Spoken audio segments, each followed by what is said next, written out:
What's going on, family? We just want to come say thank you for your support. We've been seeing the likes, the shares, the subscriptions going up, right? We definitely want to be able to continue to do this. We definitely want to be able to make sure that we can provide quality content, the content that you need that's going to move the needle for your business, your family, and everybody in your ecosystem, right? So if you could do us a favor and share with a friend, right? Don't hold the information. Share it out. 2 or 3 people who you know need this information, and subscribe to the channel. That's how we get to keep the lights on, pay the bills, right? And it's a free thing. All you have to do is hit the subscribe button. It's real simple. It's like right there. Just subscribe.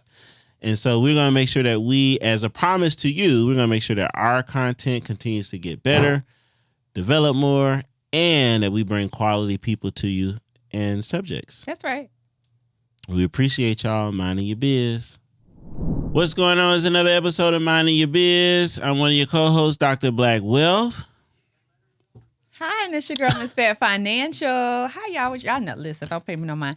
I was just captivating the moment. I was capturing the small wins. I think this is a great win, right? Sure. That's right. Cool. We're almost a year in.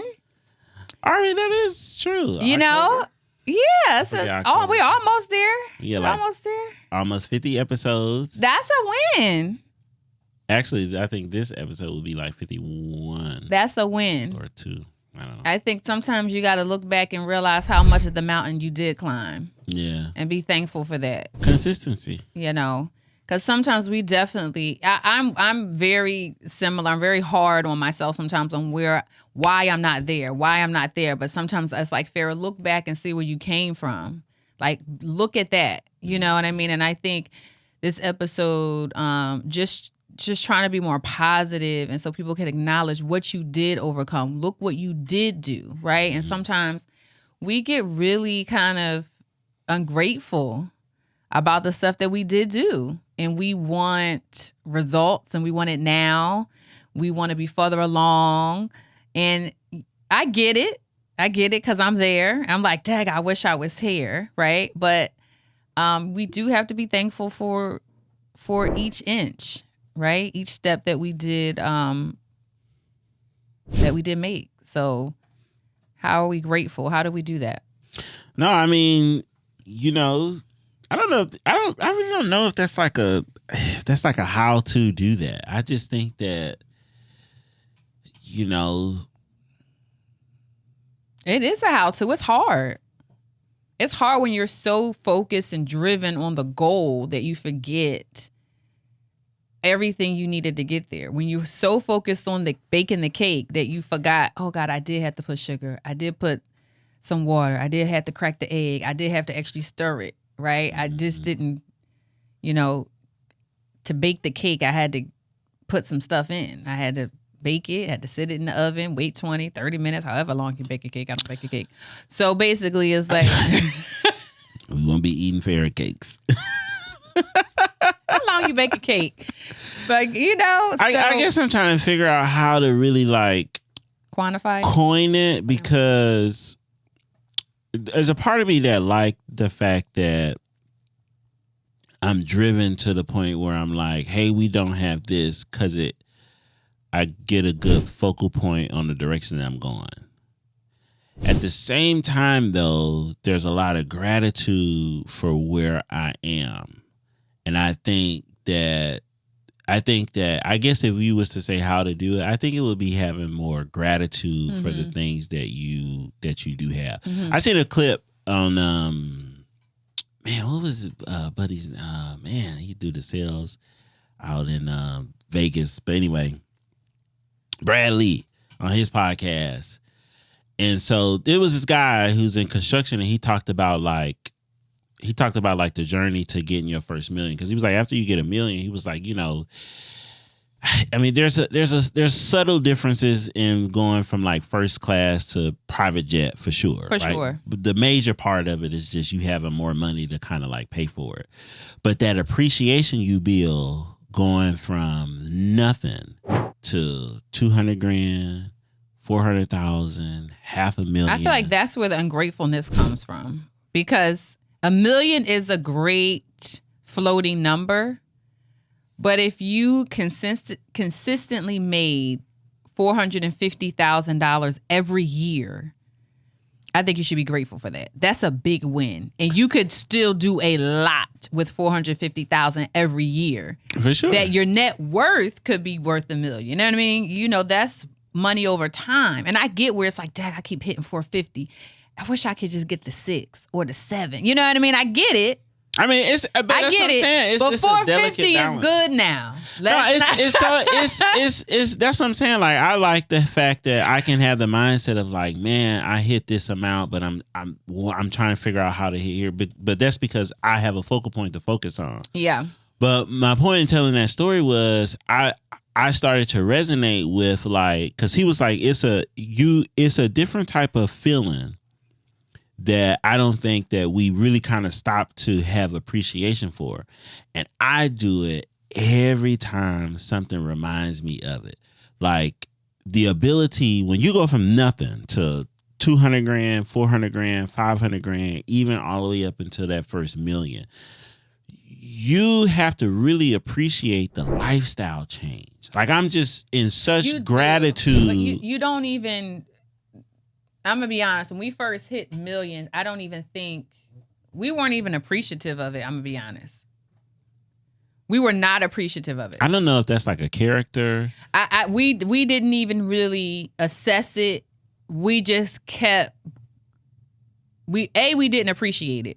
And we didn't even quantify it until I believe someone else kind of noticed it. I mean, not noticed it, but like brought it to our attention, and we started adding stuff up and was like, we did hit $1 million, right?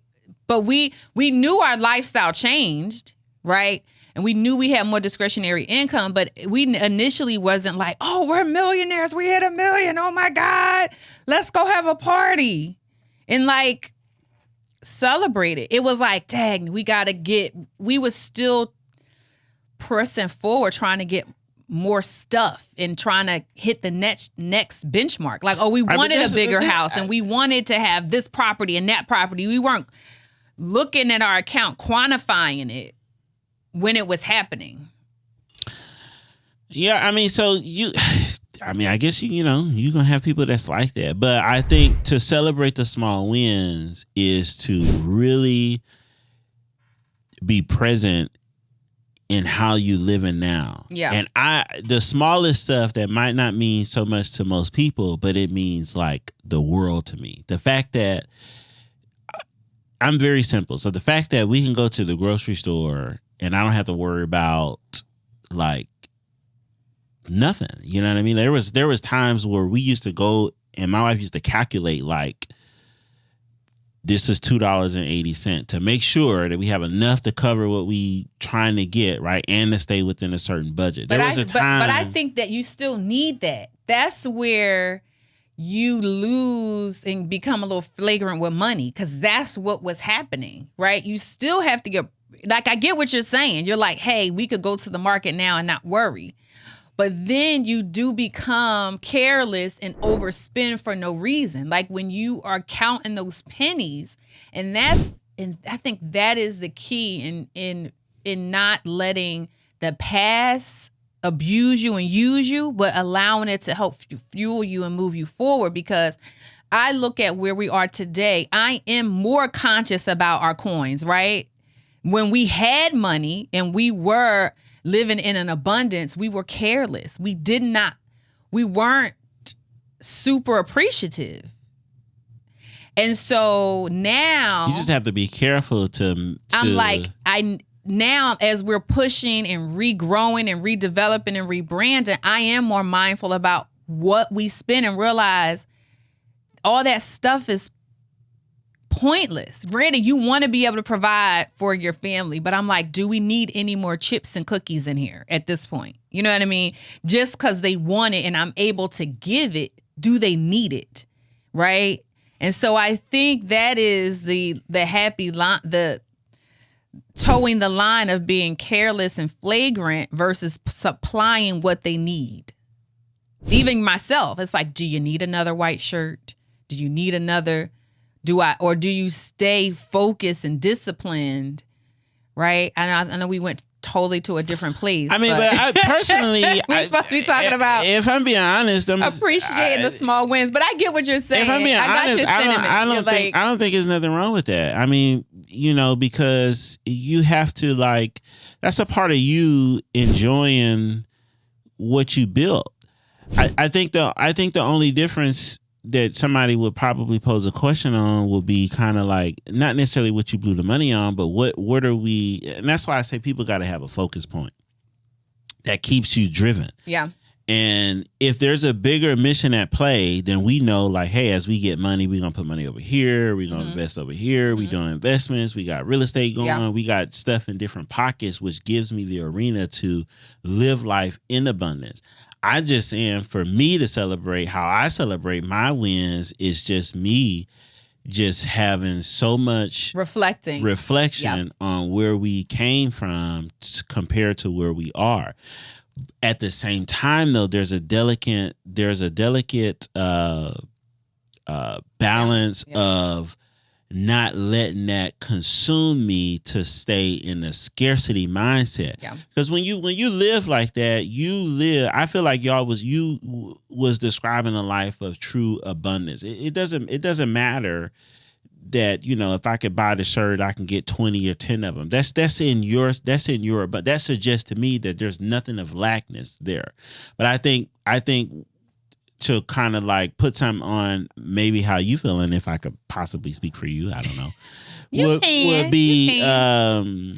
would be just living in a little bit of guilt of how you feel flagrance was involved, because it seems to be more materialistic than actually, I guess, pocketing money in certain corners where you hey, we diversified our assets in this. I feel like we could have done more. Right. You know what I mean? And I do.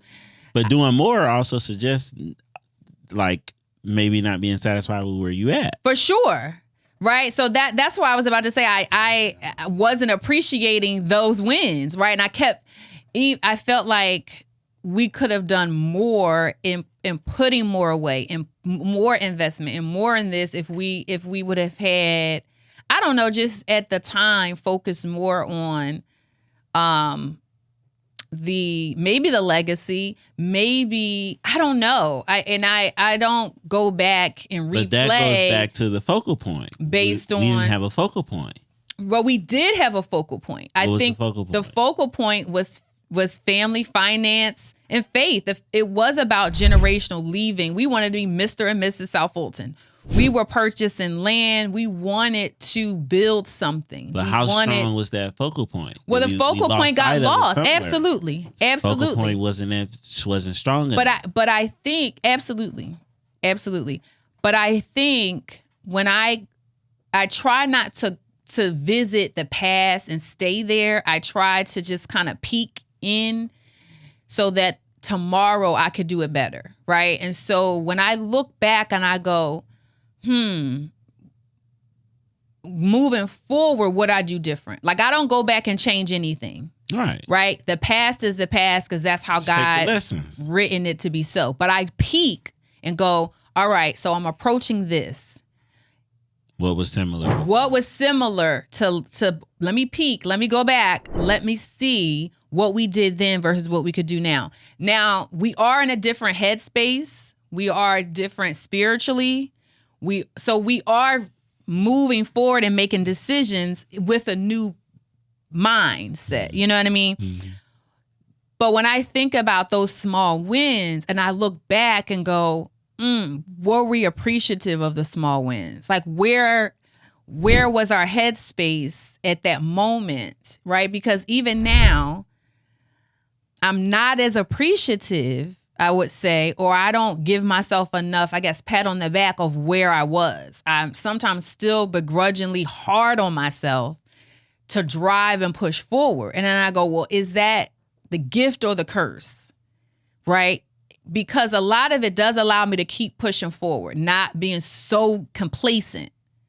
But is that me not appreciating? I don't think so, though. And you got to look at it too. Everybody's start story is a little bit different. And so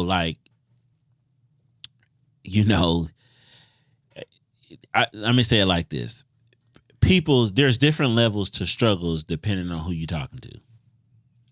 And so it's not necessarily like I can sit here and say that because I feel like some of my struggles were harder than most. But it's not like I judge people for it or I don't have appreciation for, where right. most people came from. Right. Well, you come from like, if we on block B and this is your lowest point, soaring through C, D, E, F, G, right? Like for sure, it looks quite different versus. That's why I say for me, like I be in awe of simple stuff. Like we just came back from DC for celebrating my wife's birthday, right? And the fact that I could just go there from Sunday till Wednesday, it's simple stuff like that. When I will always keep those memories like close to me. Yeah.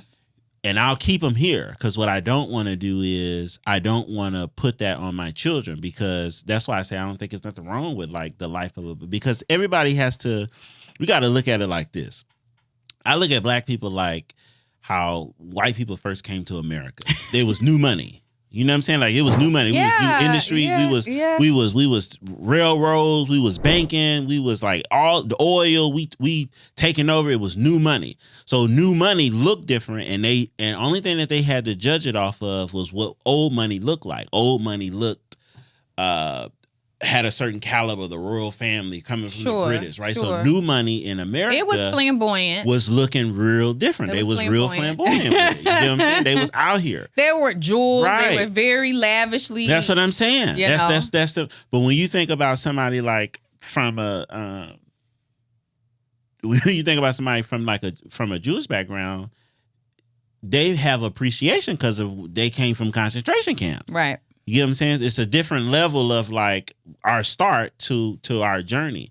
And so when I think about black people, I think of us in that same light. Like we just knew money. And I think when I say that, everything is fair game. Everything is fair game. See, I disagree. Everything is fair game. I disagree. You got to do all the stuff. You don't know what you are into, not into, what you like, what you don't like. You got money based off pure grit and the chance to change your life and your family's, and your family's life for the better. You're building off something, off nothing and something at the same time. Right, but I think that in 2024, you do not have to do that. You do not have to make all the financial missteps to appreciate because you may not get back there. Right, well, I'm not talking about financial missteps. Because you were saying appreciate, live lavishly, do you? Right, it's new money, do your thing. Think about this. That sounds selfish. That sounds selfish, don't it? But why not? That's what I'm saying. Listen, you only, first of all, in perspective, we only have one life to live. That is very true. And for a short amount of that one life, we only kids for a short amount of time. Are you advocating financial irresponsibility? I'm advocating for people to do at will what they want to do. That sounds like financial being irresponsible. If you can afford 20 shirts, buy them. If it's in your budget. For sure. I'm not saying, that's why I just said if you can afford it. If you can't afford it, you need to be trying to get to the side of affording. But affording is subjective. So if I just signed a contract to the NFL for $20 million, right, I can afford 20 shirts, maybe not 20 houses. I don't think that's financially prudent. I don't think that that's smart. However, if I got FOMO and I just got all this money, and if I'm listening to you right now, I'm like, well, listen. I made it. I signed this contract. I'm about 20 houses. I'm about to change the jewelry because, listen. That's celebrating small wins. Hell no. Next season, they're going to get knocked out. That knee get blown out. It's a wrap. But again. And what you going to do? But again, that comes down to what's the focal point. Little. I think you should do all of it. Oh, Lord. That comes down to the focal point. That don't sound like a conservative Republican to me. Right, but you got somebody who built themselves up off their bootstraps. Yes. Via it be talent, via it be a business owner. This is a sport. Yeah. You made it. Okay. You did that. You can't give credit to nobody. You and God. Sure. That's right. Give God his praise now. You built that up. Yes. everything that I do, these are, and my wins might look And you always different. gotta thank your black single mama. You always got black thank. I want to thank my mama. I'm sorry. I'm sorry. That's how they be too. I got. But even stuff like that, you gotta own that type of stuff. Those are choices that we really kind of get to make when you really, really think about it.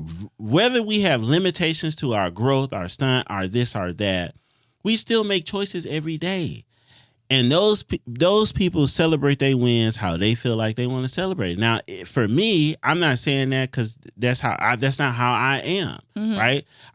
That's not what I do. I'm real comfortable with the stuff that I'm comfortable with. But you don't misbelieve that there's not some luxuries that I do want for me and my family, right. Certain stuff. Right. But I still have a focal point so it allows me to kind of diversify money, put money here. I would never make it to $1 million and beyond without having assets growing at the same time. And I get to do the stuff that I want to do, like travel. There's people who just don't get to travel. Absolutely. And there's people who never leave their city. Yeah, there's people absolutely. who work 30 years at McDonald's. And I'm not saying there's nothing wrong with McDonald's, but that's a choice that they live. If I decide to do something different and be different, I get to live different. And I don't want to so that's why I say it's a delicate balance, because I don't want to move into this space with scarcity to hold money to not grow it. And then I'm looking at, no, y'all got to do this, that, and the third. And but I do want to move with a sense of responsibility because I have a focal point on where I'm going. A lot of us really, those people who blow money as athletes and stuff, they don't have nothing beyond that. All their life was sports. And when they got there, they're concerned with the fact of how they used to live versus what they can do now. So there's no type of responsibility around it because they don't have a focal point. Think about the people who come, like Magic. Magic had a focal point. He lived a lavish lifestyle. He played. He did all the fun stuff. But he also had a focal point to find an identity after basketball, and his became business. Same with very few Shaquille O'Neal. Very few do it, and it's not necessarily happening while you retire. It should be happening while you're still actively playing. Sure. The same way if we are in business and we are but without that blueprint, if we're you having think we have a LeBron today to be a billionaire and being able to play basketball? There's nobody who's done it. No, without we that don't. blueprint Absolutely. of those people by before. investing while you're playing. Right. Absolutely. Right. Because he sees the numbers. They're stacked like, hey, well, listen, it should be more of us. I see Jordan did this. But why is that? Right? That's because just innate in some people. It's not innate. The majority of professional sports, the NFL, the NBA, even the NHL, die broke. When you're in your peak and money is flowing like a water fountain, that is not the time to me to go, oh my God, I just want to live. I want to fly here. I want to buy this. I want to buy that. I want to do all the things. Yeah, but those people don't have a focal point. Shame on them. All right. So it's Shame the on focal them. point. It's the focal It is point. because without a direction, you don't really. Because if they have you as the friend, they say, man, you only live once. Go ahead and do it, man. They're going to be like, all right, well. But I wouldn't do that. I would you got to only be the friend and be like, no, man, you got to get a focal point. Don't do it. How much did you make? 50 for sure, billion? but that all would right, be. to only spend like 300,000 on bullshit. But I also wouldn't do that either. So my fight would be, I wouldn't do neither one of them. I'm right there in the middle because I'm like, if what is it that you want to do? You're not going to build nothing without having a direction of where you're trying to go. I agree. Which keeps you from celebrating the small wins of which we talking about, right? How to celebrate small wins. For me, I told you mine's is just the gratitude of just being able to do small stuff. Most people it's people who do what I'm grateful for and they're broke. They travel all over the world, Mexico, Cuba, Florida, Miami, and you can't pay your light bill. But I have an appreciation for being able to travel coming from a place where we didn't do it. Yeah. From no money. So it still comes with financial responsibility. I think that when you come into money. You see what I'm saying? I mean, you got broke people just traveling. Absolutely. I'd be like, how you even do that? But they having the time of their life. But they don't have a direction on what they want to change. I think in that regard, right? If it doesn't stress you out that your light bill going to be paid, or that's going to get canceled. Maybe they have such. They don't stress them out enough. Maybe they do stress them out. I think maybe they got enough faith in God. They're gonna be like, I know God gonna keep. Listen, I'm going over here to Mexico, and when I get back, I know God got it. I don't.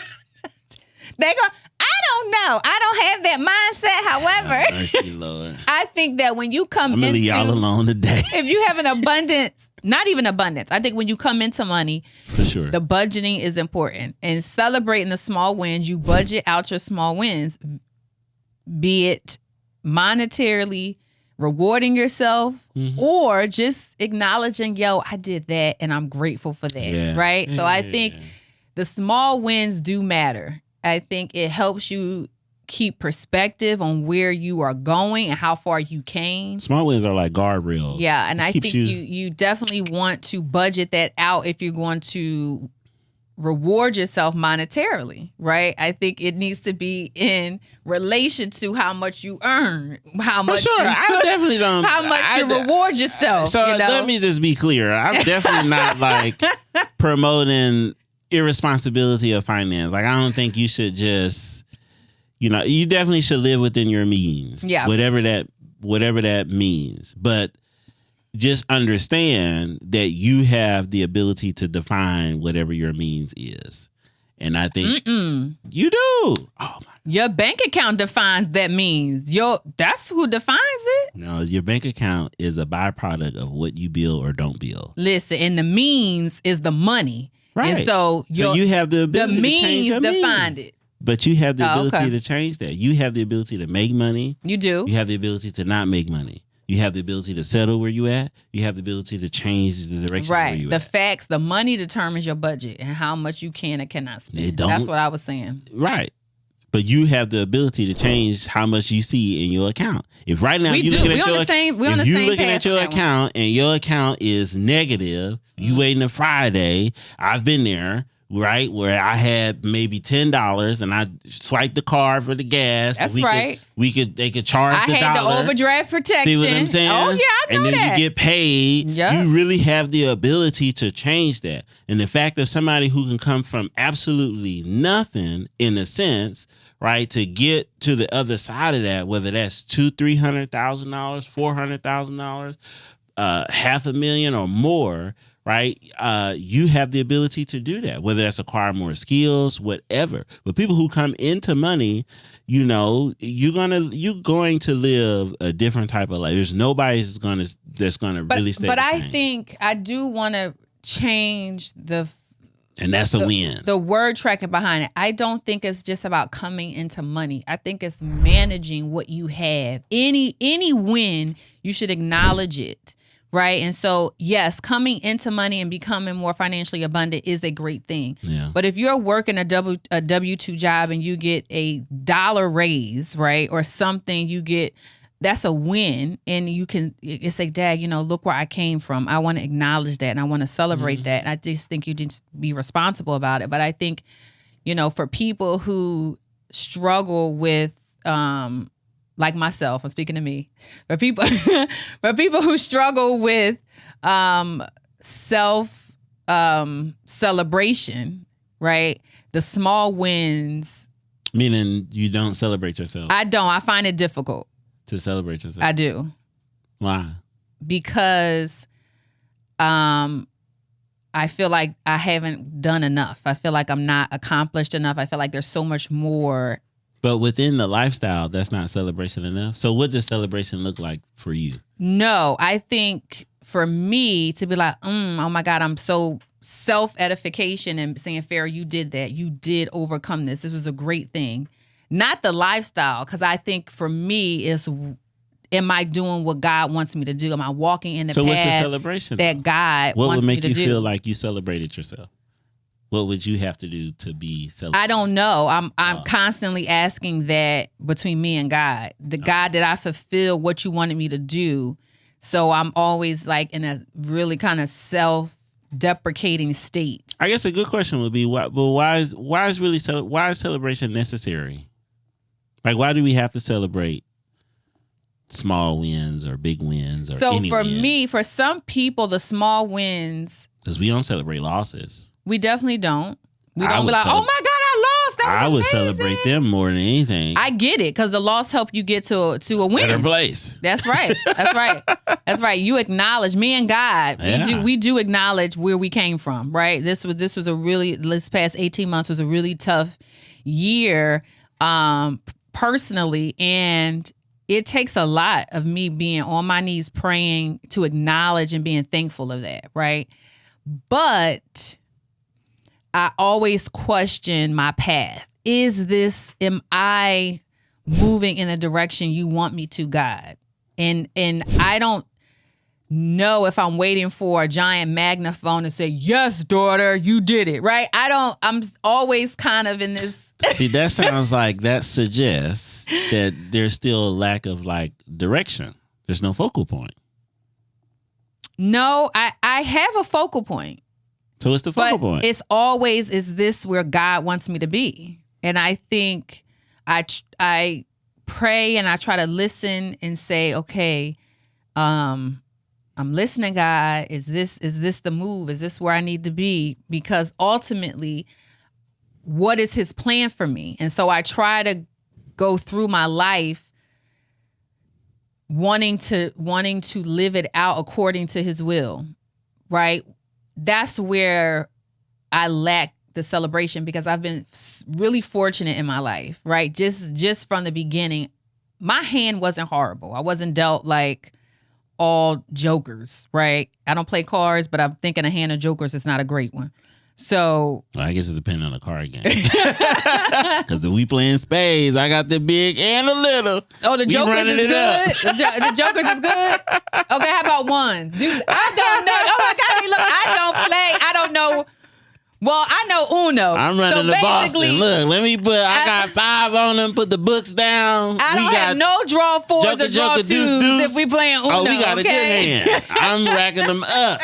What you got, partner? I got you. We cutting hearts. I don't Throw have them down. Let me change the card analogy to Uno. Feel me? Look, and I'm celebrating along the way because we talking mess. What you talking about? We talking mess. Let me change that. Get to the big boy table. I wasn't dealt a hand of all draw 4s, okay? I didn't have all 0s either, right? So God, I was dealt a pretty good hand. I had some 0s, draw 4s, and reverses, right? God gave me a pretty good hand. It wasn't horrible. Right. So I'm always thankful. I am super thankful about the life that God has given me, right? And so as I've gone through hardship, I'm always like, God, you have blessed me even through the hardship. I dare not ask for more. So that's kind of where a little bit of the deprecation comes from. Like, I struggle with asking God for more blessings because I feel like I've been tremendously blessed in my life. So I guess what would be like, if we were to ask God for another blessing, what would it be in relation to what you have? Like, what would you be looking for? So financial abundance, health.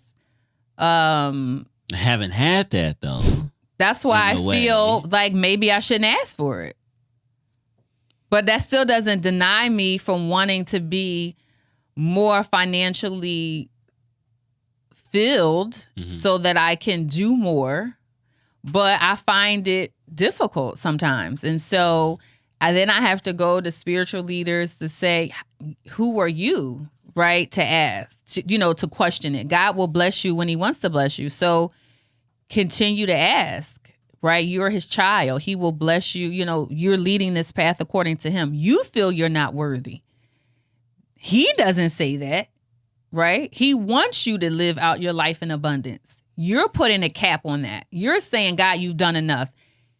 He didn't say that. So I sometimes battle with that so that I can, be super grateful and appreciative of what I was given, right? Still acknowledging and moving forward that, hey, there's still more that I want to do. So the small wins kind of like are difficult for me to acknowledge. It's difficult. It's difficult. I'm not going to hold you. It is difficult to say, you know what, even though I can help other people, right? It's almost like you got to clean your own house. I can say, hey, you should be thankful, that you did that. That was really good. Look where you came from. But it's difficult for me to do that. It's difficult for me to self-reflect. But that's why I say like on that.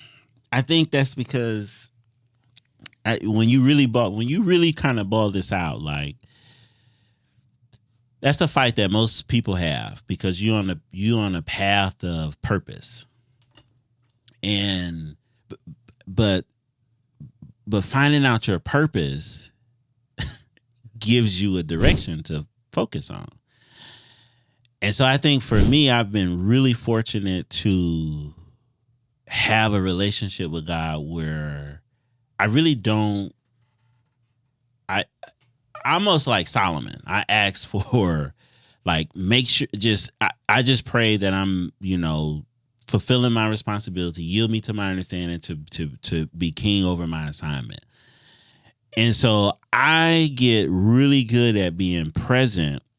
And because I have a relationship with God, I get really good at listening to the direction I'm supposed to be moving. And I am so in alignment with that the small things that I celebrate be just like, man, I'm just so grateful that I'm able to see the other side of this. Yeah. Right. Because I'm almost moving in blind faith, because I really don't know kind of like where we in the beginning, where we was kind of headed with this thing, where we was going. Why did I have to go to the Army? Then I got kicked out. I mean, even now, I think, I feel like I say that I know my purpose. I feel like I'm here to educate and help. But in all actuality, I can't necessarily foresee. Like coin that. Right. But that's what I'm saying. So when I feel like I know that my purpose is here to educate and help people, right? I know just through my past and how I connect with people, right, what my gift is and how God wants me to connect or fulfill that. But the ultimate purpose that God has for me, I don't know what exactly that is. And so I pray and go, God, lead me to my purpose. Where do you really want me to be? And allow the doors to open, right? Bring me my Ruth. I do need a help. God, bring me, I'm asking God to bring these things to me. We went to a whole spiritual thing, but that's all right. Walk with us, y'all. So fulfilling my purpose, right? And trying to find that, I don't think sometimes it's one and done. I think it's the journey upon life. And does your purpose change? When you were 17, 25, 35, 45, 65, is the purpose always the same? I think it is.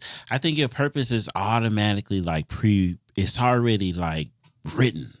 It's already set in stone. Right. I think that we go through life on our journey, and the different things that we experience help us get to our purpose. Unfortunately, some of us never make it that far. Right. Some of us are strapped under pressure. Some of us can't get past that, can't get really kind of like through that. But those who do make it, you be aligned with your purpose. And how you know that is, I know for me, I'm constantly reminded of it. Especially if it's something that I don't want to do. Like right now I'm in a battle between, I just mentioned this the other day, like I get good at like speaking things into like, hey, this is what we need to be doing. And I'll do it so prematurely. And I never knew where it really came from. I'd be like, oh man, we need to do investing. for about 3-4 years, I've been on my life like, hey, we gotta really start investing. We gotta really start investing. And I pushed it off on her, like, hey, learn this options joint, blah, blah, blah, blah. You do this, right? No real headway there. Right. But then recently it became clear, like, oh no, it's time for you to take on this identity. Mm-hmm. And what I realized was taking on this identity helps me become a better like business owner, helps me become a better thought leader, helps me become a better CFO for clients, because we get to break down our the way investments work. Basically, I'm not about to get into how investment works, but the way how it works. Right. And then what I discovered was I never had an issue with like socially, publicly speaking. So one thing was clear, was speaking was going to be involved. Yeah. Right. My passion lined up where I get so fulfilled from teaching. When I recorded them classes we did a few weeks ago, I was so pleased with what we did. And then I get to speak and change lives and speak, and I'm talking business, this one subject. Mm-hmm. And so I know clearly, like, hey, my firm, we're going to have these different services, and I know exactly how we're going to build it. I know exactly where I'm going to go to do it, right? And so, and certain stuff, I'll be like, man, I don't want it. I'm sitting on tax files still. And I'm just like, man, I don't, you know what I'm saying? I easily could throw the stuff away, but I can't. And it's something that I don't want to do, but I'm constantly reminded of like, hey, this is the path that you're on. And I think for you and maybe other people like that, I think we have to really be consumed about our present day-to-day movement and understand that everything that we are involved in helps us in the fulfillment of our journey. Like people love talking about David and how he slew Goliath. But when you read the text, I've never heard nobody preach about this. When you read the text, David was out there herding sheep. Mm-hmm. And he just, from all the time he had, filled it with getting really, really good at his slingshot. Mm-hmm. Really, really good at his slingshot. So if a bear came to get the sheep, he wrestled with the bear because he was protecting the sheep. Mm-hmm. When the lion came, he did the same thing. He just kept on doing and got better and better. When he slew Goliath, he just so happened to be in a crossroad, to be in the right place at the right time in the exact moment. Sure, doing what he does. Doing what he already do, because he was there to bring his brothers lunch. His dad said, go give him lunch. And they sitting there like, man, there's a Goliath, 6 foot, pop, pop. And David's like, it's another slingshot. Right, but in that moment, he's not knowing what his purpose is. That's exactly my point. He's just going through what God's telling him to do. What his God is telling him to do. So that's all we need to be focused on. Right, but when you're like, hey, do you know your purpose? You should know your purpose. I'm like, I don't know if I know what exactly that is, right? I don't, whatever I'm doing now and today, I know that it is according to God. And I'm like, hey, God, whatever you assign me to do, I'm not going to do anything that you don't promote and endorse. And I'm hoping that maybe there's a Goliath moment in it after, right? Because sometimes you don't see it until it's done, right? So the purpose, right, I guess is just how he uses you. Right. But you may not know that while you're for sure in it. Like I feel like my story, our story, me and Tiati, what we going through has purpose. Right. How that's going to manifest, how God is going to use that, I don't know. But I think that's where you find comfort in your small wins. Yeah. Like being just like appreciating the journey. Yeah. You understand? Right. And so like, you know, like I've got it clear. And I think a lot of that is you just kind of being centered around yourself. That's being selfish. That's you sitting with yourself. Okay. And selfishly thinking about you and forming a relationship with God. You have to shut that out. Like the monks go there in deep meditation, but they're uber grateful about the things that they go through. And they cherish every experience. And it's a lesson in everything that we go through. And I think a lot of us spend so much time, 80% of our process beyond like what we think we should be doing. Mm-hmm. And when I think 80% of our process should be on the fulfillment of the things that we have done, right? And understanding where we went through, and those are celebrating a small win. With 20% of that, we keep in a focal mind of like, man, am I in line with purpose? Is God telling me, am I building that relationship with God? Right. Like selfishly understand, what am I here to do specifically? What am I here to be of service to? And you align that with your talents and develop them over time.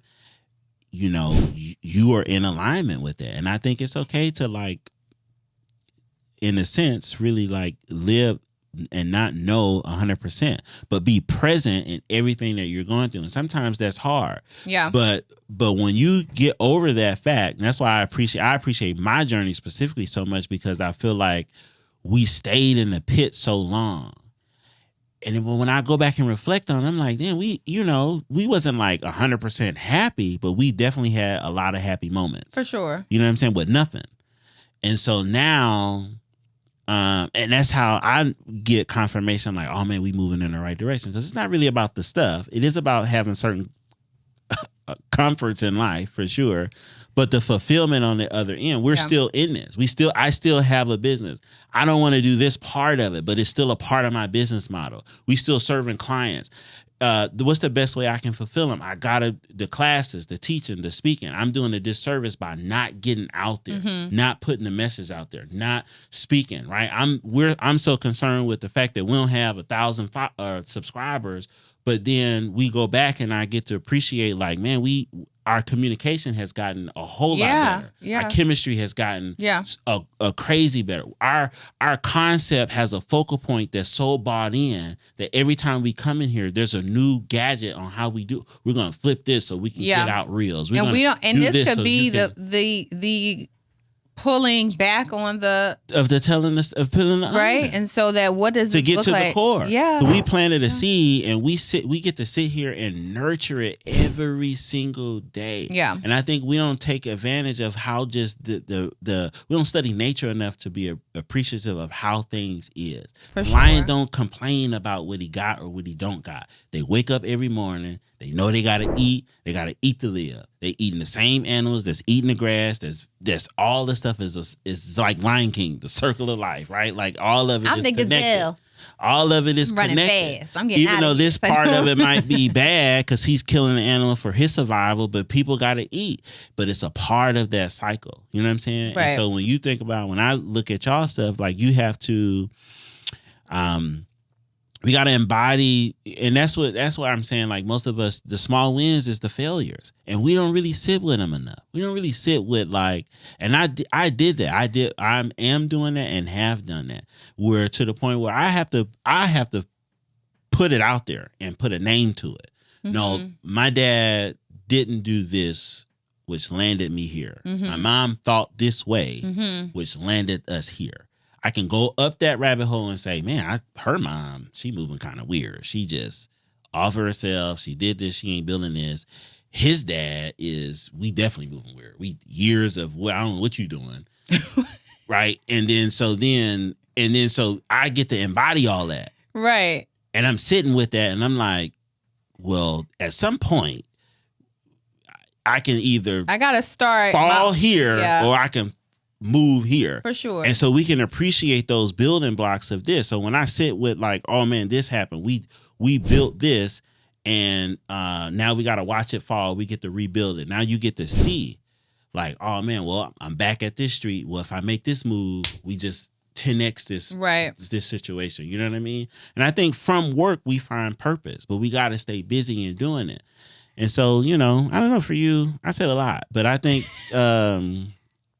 gratitude. I mean, it's real deep because celebrating small wins might not all look the same. Yeah. But I think to be present every day, to be satisfied and pleased with what you have done, to be thankful for what you have built and how you show that is on you, and you shouldn't be judged for how you choose to show it, how you choose to display it, how you are. And I think the bottom shapes our character. And as long as you can maintain that, you celebrating along the way. All right. I think, I think I laid down the law. I think I think we got some stuff here, right? How do you celebrate small wins, right? How do you go about doing that, right? We heard a few, and I was in alignment right? with my notes. Right? Are you in alignment with your notes? Are you in alignment with the purpose God has for you? Yeah. Right? But it's looking back to see where you've come and being appreciative of that, taking a window into your past, but not living there, and acknowledging and looking forward to the future. So I think we got it, right? I think anybody struggling with purpose, I'll leave you with this, and we'll call it a wrap. Put your purpose right in front of you. Right? It's almost like fear. Sit with the subject of the purpose, like sit it right in front of you. It's right alongside of you. But as we're answering this question throughout life, we stay busy doing something productive, building a skill, building meeting new people, right? Building those connections, building those relationships. Because one day you're gonna look back and figure out that you literally have always been walking in your purpose. Every shortcoming you came up, every win you had, every person you met, everything, every obstacle, anything that comes along that way has been a part of the building blocks of you identifying your purpose. And then go share it. All right, y'all. So, what are your small wins? Are they important? Are they not important? Right? They are. So, figure out how you celebrate your small wins, right? So, this episode going viral. Comment, subscribe, share. Let us know. Let us know what y'all think. Absolutely. I'm very intrigued. Stuff like this is, and we kept just so y'all know, we kept our audience in mind. This is what you're faced with after leaving the job, starting a business. Are you doing